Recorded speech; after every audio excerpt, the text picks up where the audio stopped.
नमस्ते बच्चों। कक्षा 7वीं के सामान्य विज्ञान के कालांश में आप सभी का हार्दिक स्वागत है।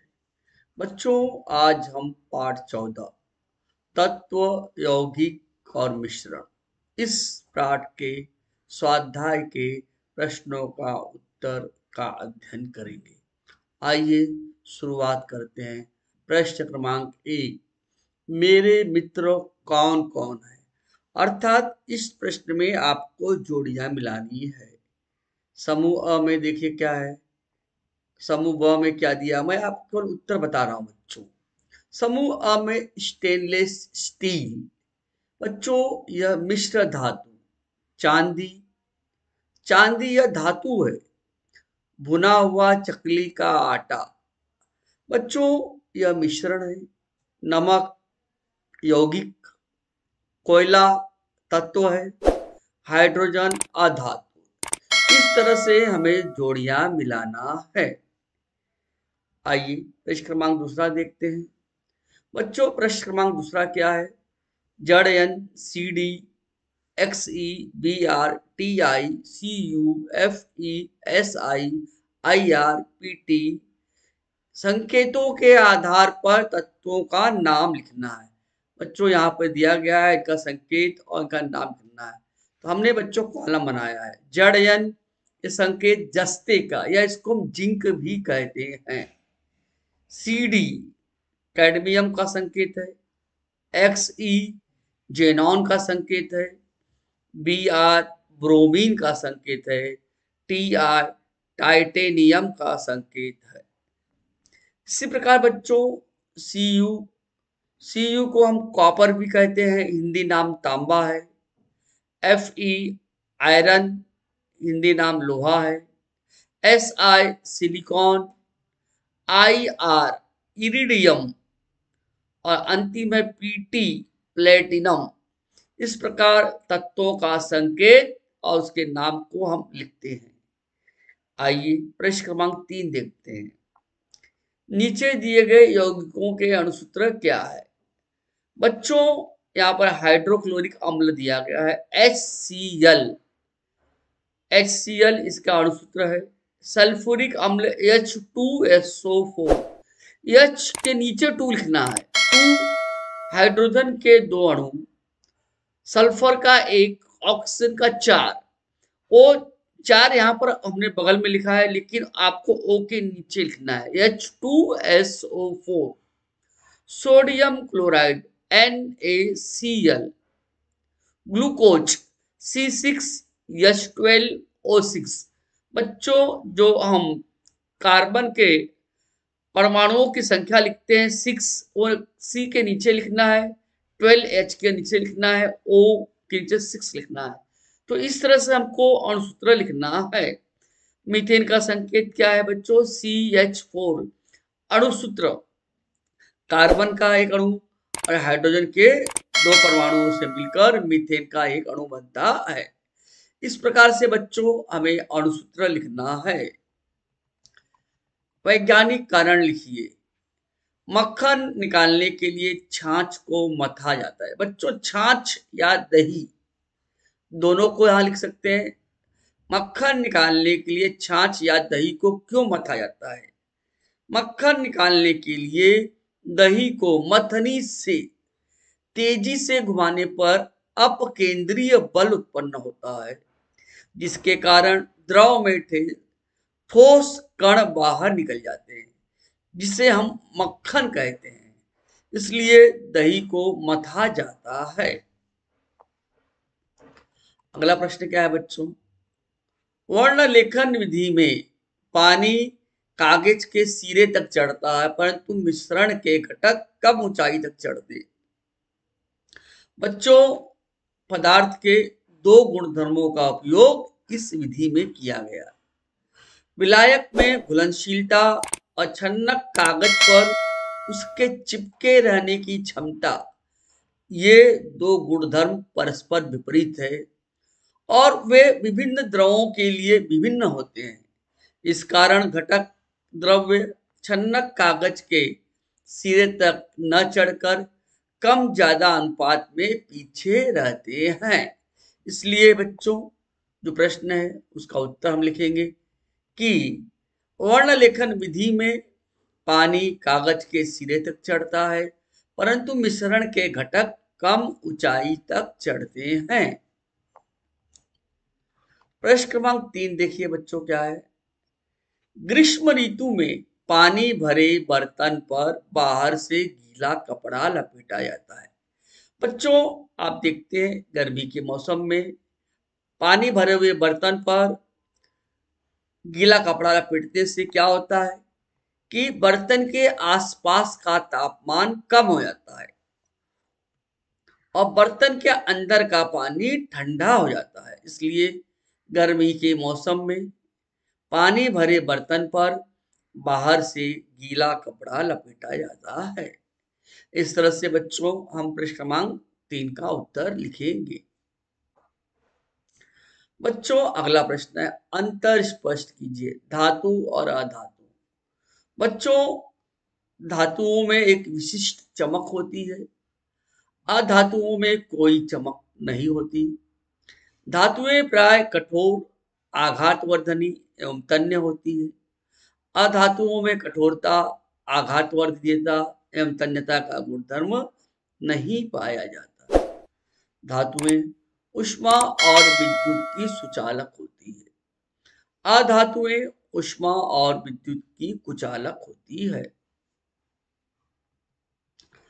अगला प्रश्न क्या है बच्चों? मिश्रण और यौगिक में अंतर बताइए। नंबर 1, मिश्रण में घटकों का कोई निश्चित अनुपात नहीं होता है। यौगिक में घटक तत्वों का एक निश्चित अनुपात होता है। मिश्रण में उसके घटकों के गुणधर्म पाए जाते हैं। यौगिक में उसके घटक तत्वों के गुणधर्म बिल्कुल नहीं पाए जाते हैं। मिश्रण बनते समय कोई रासायनिक अभिक्रिया नहीं होती। यौगिक बनते समय रासायनिक अभिक्रिया होती है।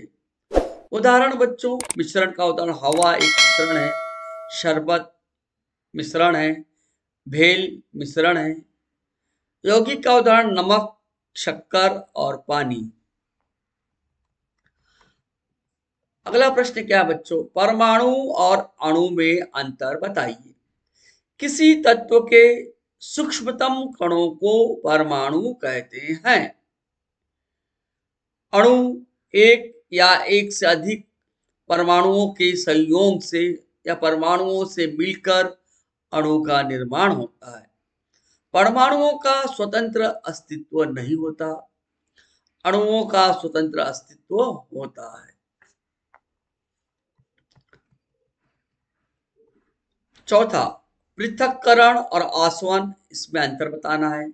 पृथक्करण विधि द्वारा अविलय पदार्थों को या अविलय द्रवों को अलग किया जाता है। आसवन विधि में मिश्रण में से विलेय तथा विलायक अलग किए जाते हैं। पॉइंट नंबर 2, पृथक्करण के लिए ऊष्मा की कोई आवश्यकता नहीं होती है। आसवन के लिए मिश्रण को गर्म करना पड़ता है। इस प्रकार से हम अंतर स्पष्ट करेंगे। नीचे दिए गए प्रश्नों के उत्तर अपने शब्दों में लिखिए। मिश्रण के विभिन्न घटक सरल विधि से कैसे पृथक किए जाते हैं? बच्चों, मिश्रण के विभिन्न घटक की अनेक विधियां हैं, जैसे छानना है, चुनना है, चालना है, बीनना है, पछोरना है, चुंबक घुमाना है और ऊर्ध्वपातन जैसे विधियों का उपयोग करके मिश्रण के विभिन्न घटक सरल विधियों से अलग किए जाते हैं। अगला प्रश्न क्या है बच्चों? हम अपने दैनिक जीवन में कौन कौन से तत्व, धातु और अधातु, यौगिक और मिश्रण का उपयोग करते हैं? बच्चों, उत्तर, तत्व में धातुएं भी आएगा और अधातुएं भी आएगी। धातुओं में लोहा है, सोना है, चांदी है, तांबा है, एल्युमिनियम है। इनका उपयोग हम अपने दैनिक जीवन में करते हैं। अधातुओं में कार्बन है, ऑक्सीजन है। अब आइए यौगिक की बात करते हैं। नमक, शक्कर, नौशादर यह यौगिक है। मिश्रण हवा है, शरबत है। अब मिश्र धातुओं में पीतल, कांसा, स्टील जैसे धातुओं का हम उपयोग अपने दैनिक जीवन में करते हैं।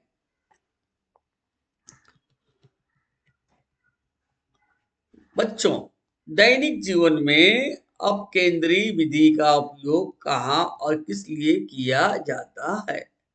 बच्चों, उत्तर, दैनिक जीवन में दही को मथनी से मथ कर उसमें से मक्खन को अलग करने के लिए अपकेंद्री बल का उपयोग किया जाता है। सीमेंट, रेती तथा मिट्टी के मिश्रित करने के लिए अपकेंद्री बल का उपयोग करते हैं। दूध में से मलाई या क्रीम अलग करने के लिए अपकेंद्री विधि का उपयोग करते हैं। अगला प्रश्न क्या बच्चों? आसवन और पृथक्करण विधि का उपयोग कहाँ होता है, किस लिए होता है? बच्चों, उत्तर, आसवन विधि आसवन शुद्ध अशुद्ध द्रव पदार्थ को शुद्ध करने के लिए आसवन विधि का उपयोग होता है। इसका उपयोग अशुद्ध जल के कारखाने तथा अल्कोहल के निर्माण में किया जाता है। पृथक्करण विधि अलग अलग घनत्व वाले तथा परस्पर अपघुलनशील द्रवों को अलग करने के लिए पृथक्करण विधि का उपयोग किया जाता है। इसका उपयोग औषधि बनाने के कारखानों तथा प्रयोगशाला में इसका उपयोग किया जाता है। बच्चों, अगला प्रश्न अंतिम, आसवन और पृथक्करण विधि का उपयोग करते समय तुम कौन सी सावधानी बरतोगे?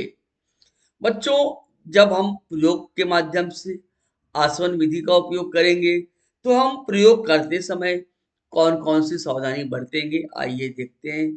आसवन में क्या क्या सावधानी बरतना है। पूरा उपकरण सुव्यवस्थित ढंग से अपने स्थान पर होना चाहिए। पूरे उपकरण में जहां कॉर्क का उपयोग हो वहां किसी पदार्थ से उसे वायुयुद्ध करना चाहिए, मतलब हवा बाहर न निकले। भाप को ठंडा करने वाले प्रवाह सतत होता रहे, इस पर भी ध्यान रखना चाहिए। भाप बनाने की गति पर नियंत्रण रखना चाहिए। इस प्रकार के सावधानी बरतना है। अगला है बच्चों, पृथक्करण विधि के लिए सावधानियां। पूरे उपकरण के प्रत्येक घटक को उसके सही स्थान पर ही लगाना चाहिए। टोंटी ठीक से बंद हो और खुले हो, इस पर विशेष ध्यान देना चाहिए। टोंटी यदि ढीली हो तो उसे बदल देना चाहिए। जब अलग अलग होने वाला द्रव थोड़ा सा बचा है तो उसे बूंद बूंद रूप में टपका कर ही पात्र में एक करना चाहिए। बच्चों, इस प्रकार से हमें सावधानी बरतनी चाहिए। तो बच्चों, आज के स्वाध्याय का समापन यही होता है। धन्यवाद बच्चों। बच्चों, आप ये हमारा वीडियो अपने दोस्तों को, मित्रों को शेयर कीजिए और हमारे चैनल को सब्सक्राइब कीजिए। धन्यवाद बच्चों।